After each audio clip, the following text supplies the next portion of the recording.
नमस्कार, मैं अश्विनी कुमार। नरेंद्र दामोदर दास मोदी का आज राज तिलक हो गया। बतौर 15वें प्रधानमंत्री मोदी ने भारत की बागडोर संभाली। आज देश की तकदीर लिखने वाली सरकार का चेहरा भी सामने आ गया, जिसमें कुल 45 मंत्री हैं, 23 कैबिनेट मंत्री, 10 स्वतंत्र प्रभार वाले मंत्री और 12 राज्य मंत्री हैं। इसके बाद आज बहुत कुछ साफ हो गया, जिसे लेकर मैं और मेरे मीडिया बंधु महीनों से कयास लगा रहे थे। लेकिन अब बारी है नतीजों की। बात है अच्छे दिनों की। जिस मुहाने पर देश खड़ा है वहां से आगे बढ़ने की। सवाल है जनपथ के अग्निपथ का। आज बिग फाइट लाइव में इसी पर बात होगी। मैं नरेंद्र दामोदर दास मोदी ईश्वर की शपथ लेता हूं कि वृक्ष हो भले खड़े, हो बड़े हो घने, एक पत्र चाह भी मांग मत, मांग मत, मांग मत।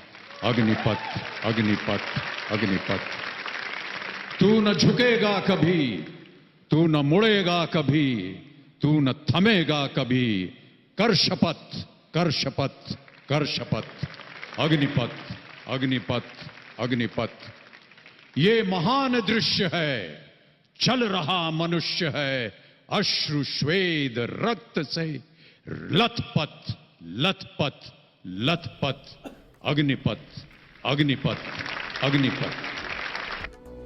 और इस चर्चा के लिए आज खास मेहमान हमारे साथ स्टूडियो में मौजूद हैं। कांग्रेस से वरिष्ठ नेता प्रताप सिंह जी हमारे साथ हैं, बीजेपी नेता शंकर अग्रवाल जी हमारे साथ हैं, आम आदमी पार्टी से डॉक्टर राकेश पारिक और समाजशास्त्री डॉक्टर निमिषा गौड़ इस चर्चा में मौजूद रहेंगे।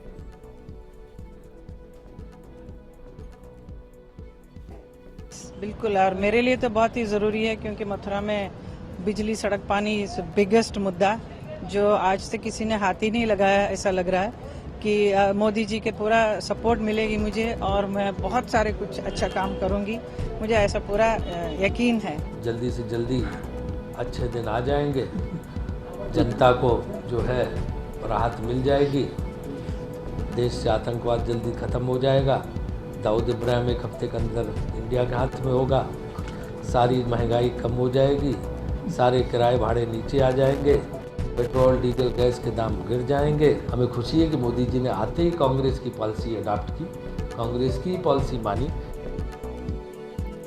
बिग फाइट लाइव में आज के मुद्दे से जुड़ा हमारा सवाल है, क्या आज से अच्छे दिनों की शुरुआत है? firstindianews.com पर लॉगिन करके आप अपनी राय बता सकते हैं। इसके साथ साथ फेसबुक और ट्विटर के जरिए भी आप बता सकते हैं कि इस मुद्दे पर आप क्या सोचते हैं। प्रताप जी, मैं सबसे पहले आपका रुख करूंगा। जिस तरह से राजीव शुक्ला जी बोल रहे थे, क्या अंदाज कहते हैं कि गालिब का अंदाजे बयां कुछ और, आज राजीव शुक्ला का ये अंदाज क्या कह रहा था? तल्खी थी, नाराजगी थी या फिर खुशी? देखिए, मानकर चलिए तल्खी होती है। हम कांग्रेस के लोग हैं, वो भी कांग्रेस के हैं। राज जाता है, कुर्सी जाती है, तल्खी तो आती है ना। इसमें तो ये तो मानव स्वभाव है, इसलिए उनका गुस्सा वाजिब था। क्योंकि जिस तरह से सपने दिखाए गए हैं, पूरे देश में जो प्रचार किया गया और जिस तरह का माहौल बनाया गया, उसमें एक बिल्कुल रिलीजन के आधार पर चुनाव लड़ा गया। और जब आदरणीय मोदी जी बोला करते थे, मैंने सुना आपके ही चैनल पर, आपने कई बार फाइट में भी दिखाया, बिग फाइट में भी, वो कह रहे थे कि जो हमारे सैनिकों के सर काट कर ले गए, उनको कांग्रेस के नेता 10 साल तक बिरयानी खिला रहे थे। आज फिर वो दिन आ गया जब पाकिस्तान के प्रधानमंत्री जी बिरयानी अभी खा रहे हैं, उसमें चिकन भी है, चेटीनट वगैरह सब है, और शुरू में उनको बिरयानी मिल रही है। हालांकि बुलाना जरूरी है, बुलाना चाहिए, ये मॉरल ड्यूटी है इंडिया की कि आप, ये सवाल इस बात का नहीं है कि बीजेपी की सरकार बनी, ये देश की लेकिन सरकार। राजीव जी जिस कांग्रेस की नीति का जिक्र कर रहे थे, वो नीति कौन सी है जिस पर भाजपा चल रही है? ठीक है, राजीव जी जो बता रहे हैं वो नीति तो मैं कह नहीं सकता, क्योंकि उनके मेरे तो कोई जानकारी है नहीं। वो कांग्रेस के मंत्री रहे हैं केंद्र में। लेकिन मैं इतना कह सकता हूं कि वो कह रहे हैं कांग्रेस की नीति की बात, वो इसलिए कह रहे हैं ये बात कि कांग्रेस सरकार जिस संविधान के अनुसार काम कर रही थी, उसी संविधान के अनुसार उनको भी उन सबको बुलाना पड़ा। 10 साल से पाकिस्तान के प्रधानमंत्री यहाँ नहीं आए, नाराजगी रही आपस में दोनों के बीच में, लेकिन उन्होंने उन्हीं मुद्दों को लेकर फिर वो शुरुआत की, वो जरूरत है। तो उनका जो इशारा था, मैं जो समझ रहा हूं वो ये है कि पार्टी लाइन से ऊपर उठकर नेशन में जब इलेक्शन होता है, इलेक्शन से पहले आप घुमा फिरा कर वोट ले सकते हैं, लेकिन उसके बाद जो स्थितियां बनती है वो अलग होती है। अभी आज आप देख लीजिए क्या हुआ राजस्थान में। राजस्थान से एक मिनिस्टर ने शपथ ली, ये उनका अधिकार है, वो चाहे 1 को बनाए, चाहे 10 को, चाहे 2 को, हमें क्या मतलब उस बात से।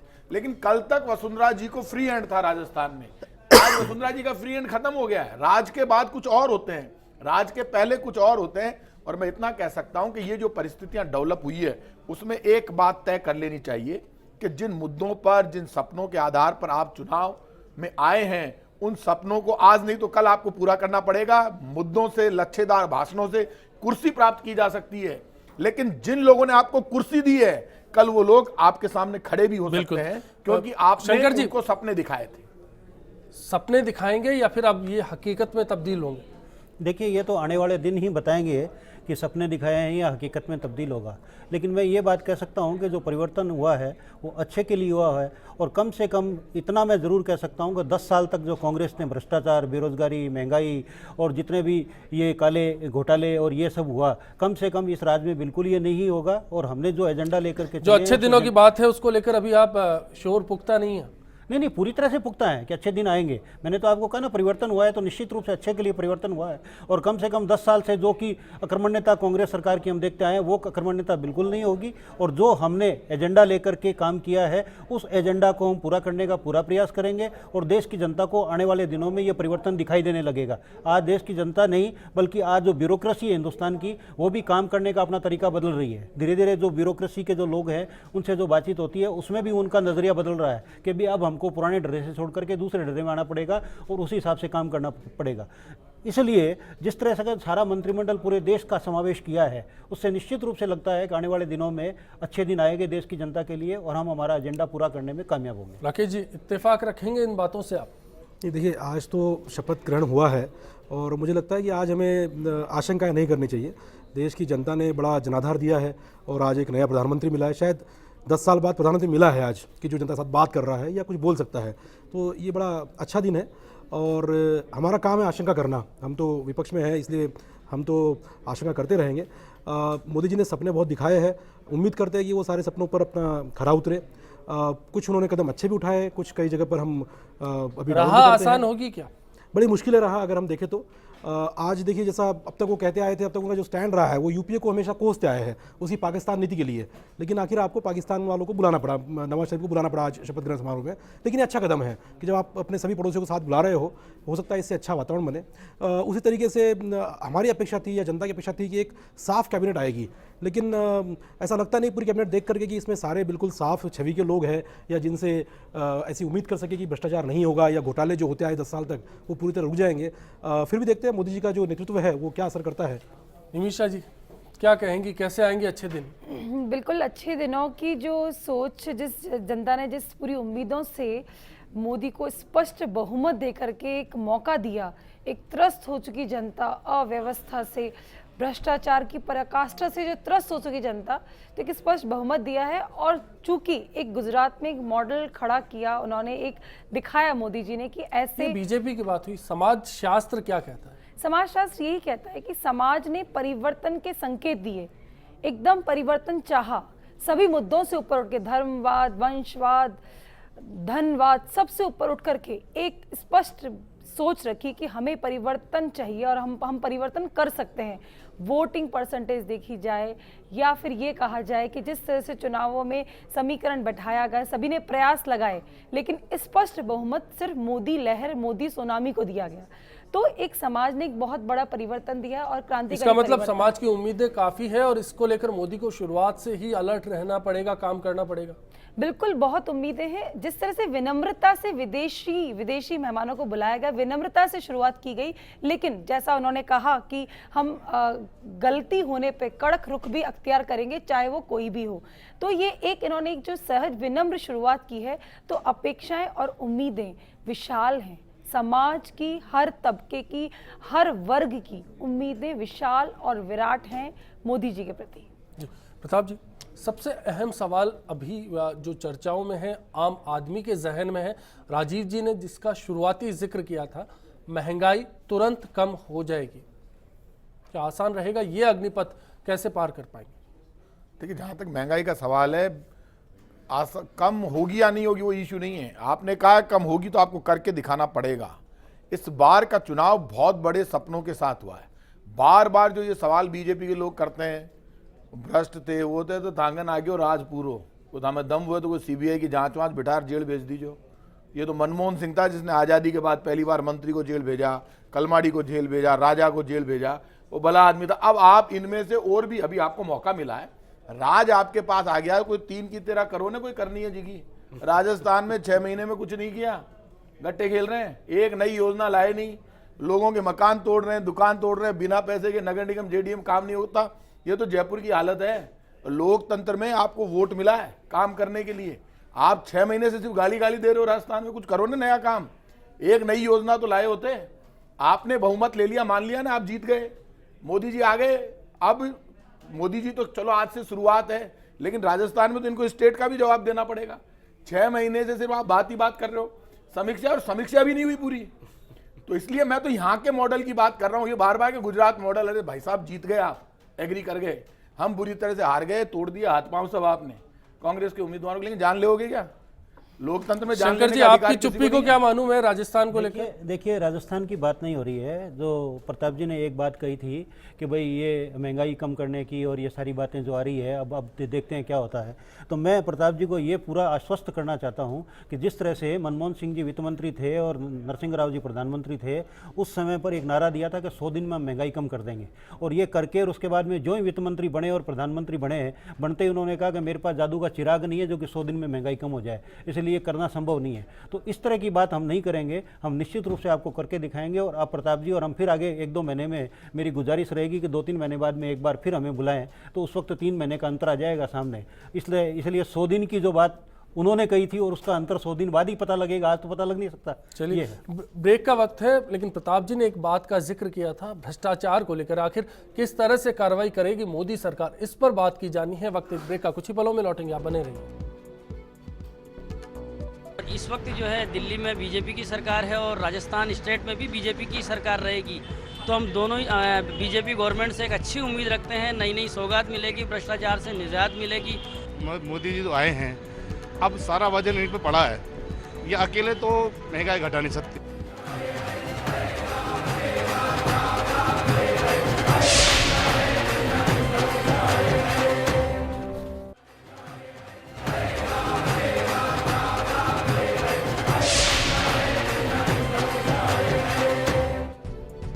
हमने तो अपना एजेंडा तैयार कर लिया पूरा, और इसलिए चाहे वो इंफ्रास्ट्रक्चर का मामला हो, सिंचाई का सवाल हो, अब राष्ट्रीय राजमार्ग ठीक करने का मामला हो, हमारे वर्गी जैसे प्रोजेक्ट को नेशनल प्रोजेक्ट के दर्जा देने का सवाल हो, स्किल्ड मैन पावर तैयार करने का सवाल हो, शहरों का और विकास होना है, और ग्रामीण विकास में भी तरस गए आवास कुटीरों के लिए भाई। बिल्कुल, बहुत उम्मीदें हैं, और जैसा हमारे राष्ट्रीय अध्यक्ष ने उस दिन सेंट्रल हॉल में भी कहा था कि ये फूलों का ताज नहीं कांटों का ताज होगा।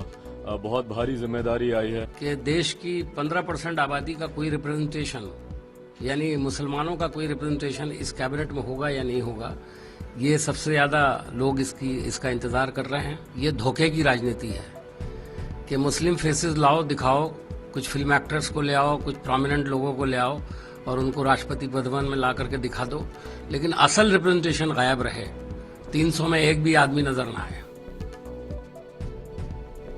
और आज हमारा सवाल है, क्या अच्छे दिनों की शुरुआत माना जाए मोदी के प्रधानमंत्री पद की शपथ को लेकर? firstindianews.com पर आप लॉगिन कर सकते हैं, अपनी राय बता सकते हैं। इसके साथ साथ फेसबुक और ट्विटर के जरिए भी आप क्या सोचते हैं। मीम अफजल बोल रहे थे मुसलमानों को मंत्रिमंडल में तरजीह दिए जाने की बात कर रहे थे, लेकिन इस पर आए उससे पहले भ्रष्टाचार की बात की जानी जरूरी है। मोदी का मुख्य एजेंडा रहा है। राकेश जी, मैं आपके पास आऊँगा। भ्रष्टाचार को लेकर आम आदमी पार्टी ने काफ़ी बड़ी लड़ाई लड़ी है, लेकिन ये जो कैबिनेट अभी हमारे सामने आती है उसको लेकर क्या कहना चाहेंगे, क्या तस्वीर नज़र आती है आपको? यही देखिए, थोड़ी दुर्भाग्य की बात है। एक आप जानते हैं कि बीजेपी के जो पूर्व अध्यक्ष रहे हैं, उनके खिलाफ हमारी पार्टी ने प्रेस कॉन्फ्रेंस करके खुलासा किया, सबूत रखे, उनके खिलाफ हम लड़ते आ रहे हैं। उन्हीं को, जिनको आपने उन आरोपों के आधार पर अध्यक्ष पद से हटा दिया, उसके बाद में आप उनको सरकार में लेते हो, मंत्री बनाते हो और कहते हो कि मैं भ्रष्टाचार खत्म करूंगा, तो थोड़ी सी आशंका आती है कि ऐसे व्यक्तियों को मंत्री बना करके आप वास्तव में भ्रष्टाचार खत्म करना चाहते हो, क्या आप सीरियस हो उस बात के लिए? तो ये थोड़ा सा शक होता है। जिसने आवाज़ उठाई वो आदमी आज जेल में है, और जिन पर आरोप लगे हैं उनको आप मंत्री बना रहे हो। अब वो जब मंत्री बन गए उसके बाद हमारे लिए और बड़ी मुश्किल होगी लड़ाई लड़ना। उसके अलावा आप पासवान जी की बात करिए, पासवान जी के ऊपर अभी भी कुछ सीबीआई ने शायद उनकी जांच कर चल रही है बोकारो स्टील प्लांट के बारे में, भर्ती घोटाले के बारे में लेकर के।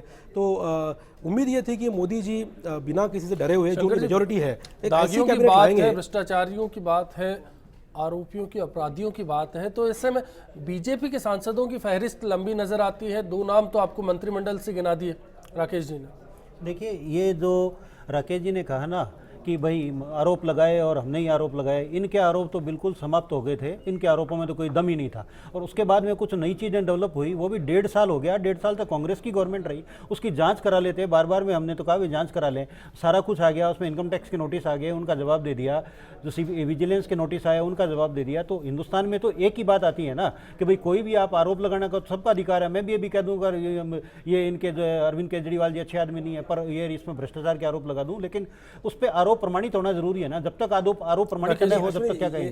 कांग्रेस से हमारी उम्मीद ही नहीं कि कार्रवाई करेंगे, क्योंकि वो जो आरोप लगाए हमने उसमें ये दिखाया कि कांग्रेस और बीजेपी दोनों मिलकर घोटाला कर रहे हैं। वहां पर गडकरी साहब के लिए कांग्रेस की सरकार पत्र लिख के भेजती है। देखिए, वहां पर जो किसान है, उन किसानों की जमीन का अधिग्रहण कर लिया जाता है, एक्स्ट्रा जमीन का। किसान अपनी जमीन वापस मांगते हैं खेती करने के लिए, 2 साल तक नहीं मिलती। गडकरी जी मांगते हैं कांग्रेस सरकार से और तुरंत मिल जाती है 6 दिन के अंदर में। तो इस तरह की जो बातें हुई है और जितने सबूत है, ये सारे मीडिया पर आए हुए हैं। आप लोगों ने ही इसके बारे में खूब चर्चा करी है। तो इतने सारे सबूत होने के बाद में जिस बात का जिक्र कर रहे थे, सवाल उठा रहे थे कि सबको साथ लेकर चलना चाहिए, मुसलमानों को जो प्रतिनिधित्व मिलना चाहिए कैबिनेट में वो नहीं मिला। नरेंद्र मोदी इसके बाद क्या उम्मीद करते हैं उनसे देश में? नजमा हेपतुल्ला जी को लिया है। आप एक बात मानकर चलिए, 45 में से पहली बात तो मैं आपको बता दूं कि मंत्री कभी हिंदू या मुसलमान नहीं होता। ये मीम अफजल जी अपनी जगह ठीक है, हमारे प्रवक्ता हैं, वो ये कह रहे हैं कि मुसलमान को नहीं लिया। वैसे तो नजमा हेपतुल्ला जी हालांकि आ गई, लेकिन ये मेरा मानना है कि देखिए, कांग्रेस हो या बीजेपी, दोनों में ईमानदार भी है, दोनों में चोर भी है। अब ये अभी क्या है कि पूरे देश में संसदीय लोकतंत्र के सामने चीज को समझना होगा। मोदी की आज जो चुनौती है, गोधरा के बाद उनकी जो छवि बनी, लगातार उनको लेकर जो बयानबाजी हुई, एक तबका उनको लेकर जो सोच रखता है, उसके बाद तो ऐसे में सवाल उठना आपको नहीं लगता? इसमें दो तरह की बातें हैं कि इस बात को समझना पड़ेगा। चुनाव से पहले मोदी जी ने जो इश्यूज उठाए, मैं मोदी जी का घोर विरोधी हमेशा रहूंगा, क्योंकि मैं कांग्रेस में हूं। उन्होंने तब पाकिस्तान पे अटैक किया, बांग्लादेश पे अटैक किया, बांग्लादेशियों पे अटैक किया, कुछ नहीं हिला दे हूं, धरती पाड़ दे हूं, तो चिंता मत करो, 4 आदमियों का सर काट ले गया है, बाने बिरयानी खुआता, मैं नड़बाई कुंदी पाकिस्तान का मैं इलाज कर दूंगा। आज वो पाकिस्तान के प्रधानमंत्री जी को पूरा दावत करवाएंगे सारी की सारी। अभी उनकी मॉरल ड्यूटीज बदल गई है, अब उनके कोट पर कमल की जगह तिरंगा आ गया है। ऐसे में भारत का प्रधानमंत्री, ये बीजेपी वालों को बड़ी गलतफहमी है। ये बीजेपी का कार्यकर्ता बड़ा कूद कूद के कूद रहा था। अभी राजस्थान में 6 महीने इनके राज को हो गए, एक काम नहीं होता। कई मेरे पास आए कि मारो वो मॉल सीज कर दियो, मैं खुलवा लेता हूँ, राज आएगी यार, कि साहब राज कहाँ आएगी, अफसर माने को नहीं मांगा मंत्री आएंगी। अभी से इनका हालात जो पैदा हुए, राज का सिस्टम अलग होता है।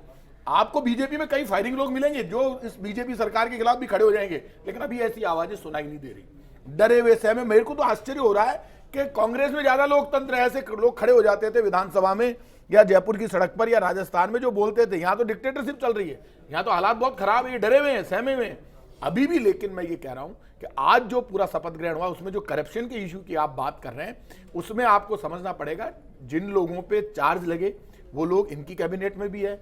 अब डिपेंड करेगा प्राइम मिनिस्टर के ऊपर कि प्राइम मिनिस्टर कितने मन से कंट्रोल कर पाते हैं। शुरुआत है आज से मोदी जी, और शुरुआत के दिन हम किसी आदमी से बहुत ज्यादा उम्मीद करें वो गलत है।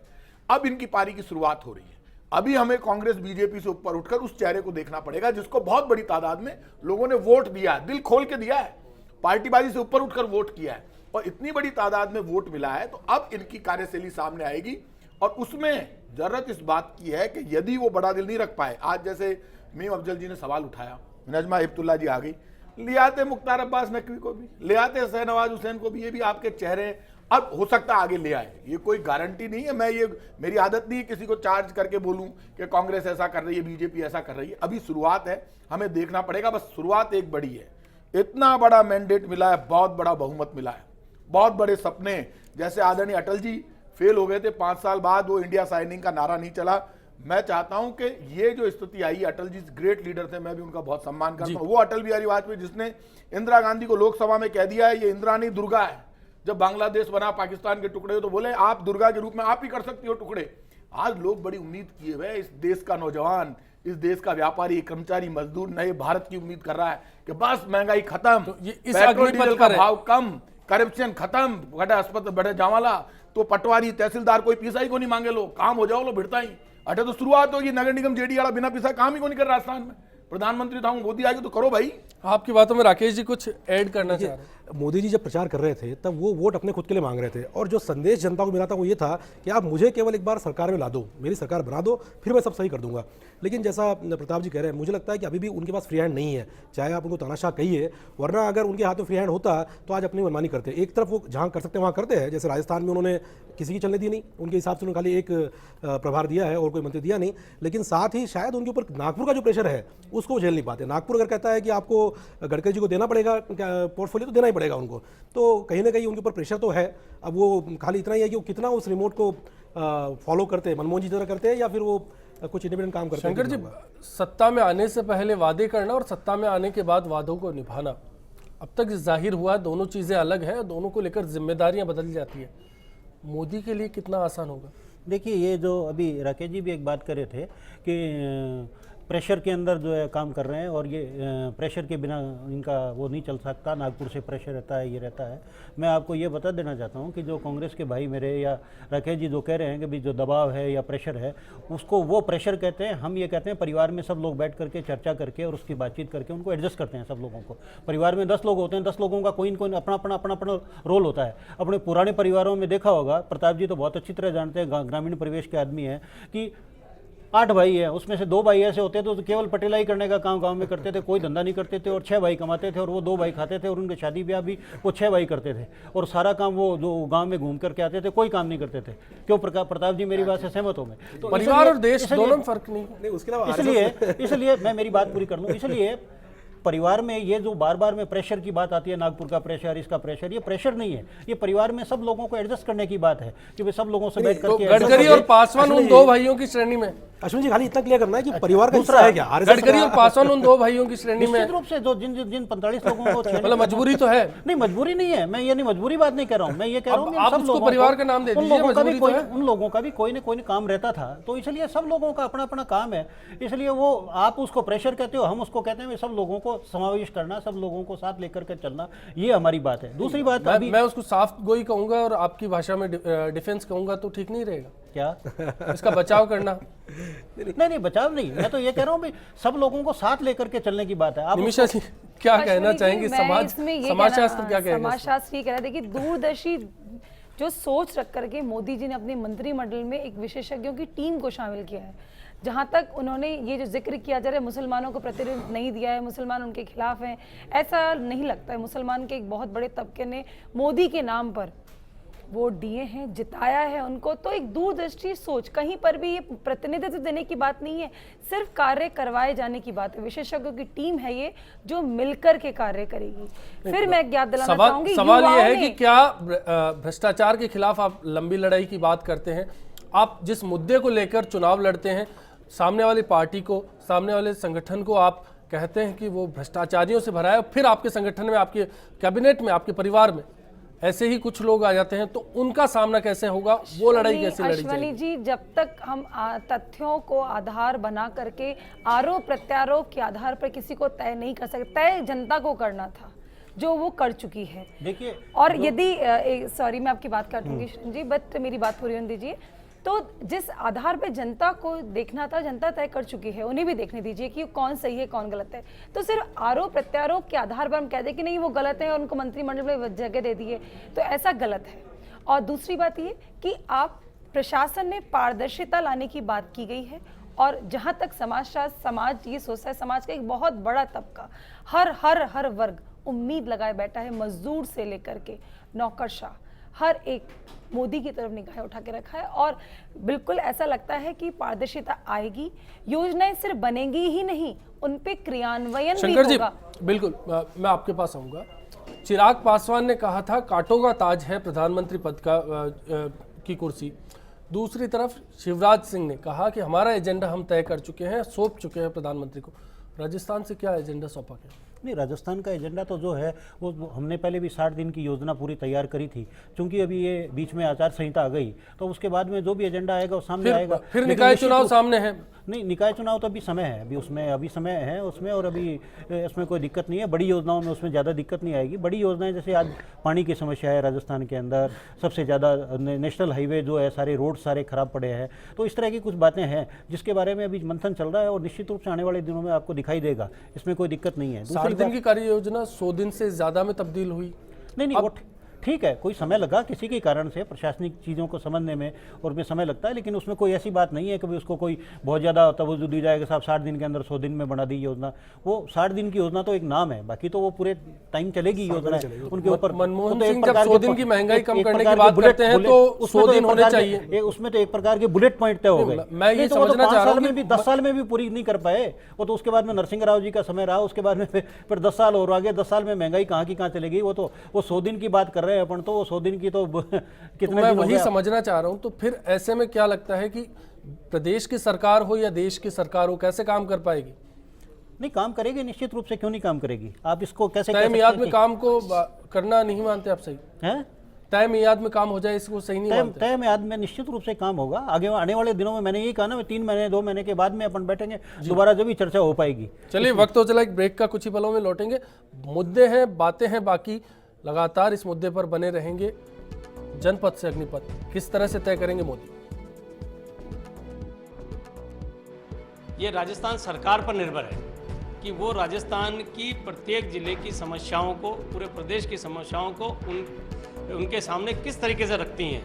ये राजस्थान सरकार पे है। अगर राजस्थान सरकार सही तरीके से राजस्थान की समस्याओं को रखती है तो निसंदेह काफ़ी हद तक हम इसमें वो सफलता हम पाएंगे और वो इस समस्या का हल निकालेंगे। देखिए, अभी तक तो मोदी जी ने कोई भी अपने बयान में कुछ नहीं कहा है कि मेरे मंत्रिमंडल के भ्रष्टाचार में मैं क्या कार्रवाई करूंगा। इनको चाहिए कि पहले जनता के सामने ये प्रस्ताव रखें कि हम अगर हमारे मंत्रिमंडल में अगर कोई बात होगी तो हम क्या कार्रवाई करें।